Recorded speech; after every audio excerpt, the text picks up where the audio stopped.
M3GAN 2.0 is finally here, and it's the Gen Alpha cringy girl boss little sister to Terminator Judgment Day. And I know that sounds crazy, but from its character arcs to its AI ethics to its iconic scenes, the movies share a lot of similarities, even though they're very different tones and execute its ideas very differently. The first M3GAN was a campy sci-fi horror that was very self-aware and very towards teens, but ended up being loved by a lot of people of different ages, and it had a lot of fun with its premise. And it was about M3GAN being able to try to protect a little girl, even though it was doing it in a way that was a danger to everyone else. It shares commonalities with Terminator 1 because Terminator 1 is about a robot trying to take out a child, so they weren't sharing the same objective. But what I found very interesting in their sequels, they changed genres. Where Terminator 2 Judgment Day went from like a horror sci-fi action film, the second one went to a straight up sci-fi action film with T-800 going on the good side. And in this film, M3GAN becomes kind of an anti-hero, kind of joins the humans in the fight against a dangerous AI. T2 is one of the best action sci-fi films of all time, and while M3GAN is probably not going to join the ranks there, it takes a lot of what that film does and adds it here, and really adds a little bit more depth to the film than the first one had. The biggest difference is that this movie is over the top, it's super cringy, super self-aware, which for me, it made it really, really fun to watch from beginning to end, to the point I loved it. I loved how over the top and stupid the film was, while still having an underbelly of a message there. The movie just kept getting sillier and sillier as the film progressed. It started out kind of serious, which I was surprised by, but it started understanding the tone that it wanted to go for, kind of like at the end of the first act of the movie. And I swear, there's a scene in this film similar to the first movie where M3GAN sings, but the way it's executed is so funny that I lost it.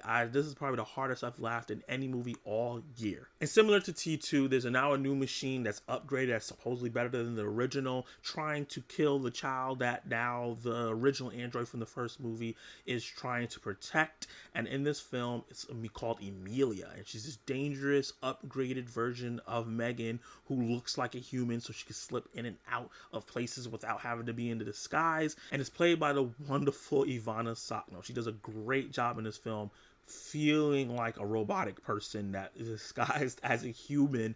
And some of the things that they do with her is a really good commentary on how people see women.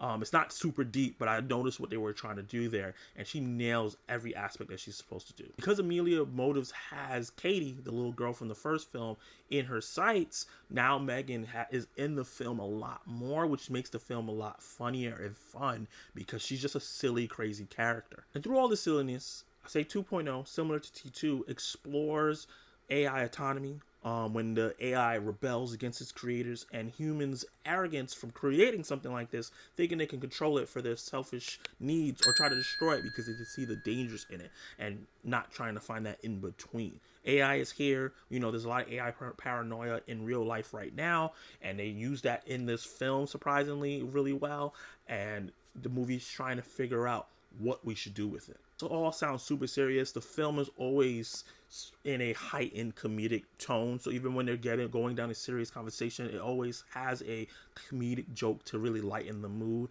but not undercutting it. I think that maybe the film could feel like it's kind of fighting within itself with its message and its comedic tone, but I think it gelled really well together for me at least. And it really helps that the film didn't really have a lot of lulls. Even though this film is longer than the original one, I think it's paced much better because the film has so much packed in the story and gives it time to breathe. It has a lot more bigger stakes. It's a lot funnier. It actually has some really well choreographed action scenes. I was surprised that the action scenes were so exciting, and M3GAN is sassier and more badass. The first M3GAN was just a really fun film, and I think that with the 2.0 they really did give a upgrade. It kind of like how Terminator 2 is an upgrade from Terminator 1, even though the quality of the films are very, very different. But I like that the film had something to say about what's going on in the world and AI and things like that, without sacrificing the silly tone and the cringe-worthiness of the first film, and actually doubling down on all that worked, probably tripling down on all that, so that I think that people who are younger, probably me, because this is directed towards a younger audience and kind of like a gateway sci-fi action film for younger audiences, to realize the dangers of AI. The movie touches on dangers of having children dealing with AI so much and how that can affect people. And hopefully they can watch it and go, you know what? That AI stuff is not that great. Just like when we watched Terminator and realized Skynet wasn't great. So with that said, I'm going to give M3GAN 2.0 a B. Question of the day is, what is your favorite film about the dangers of technology? Drop your answers down below and let me know, and you can watch more content right now.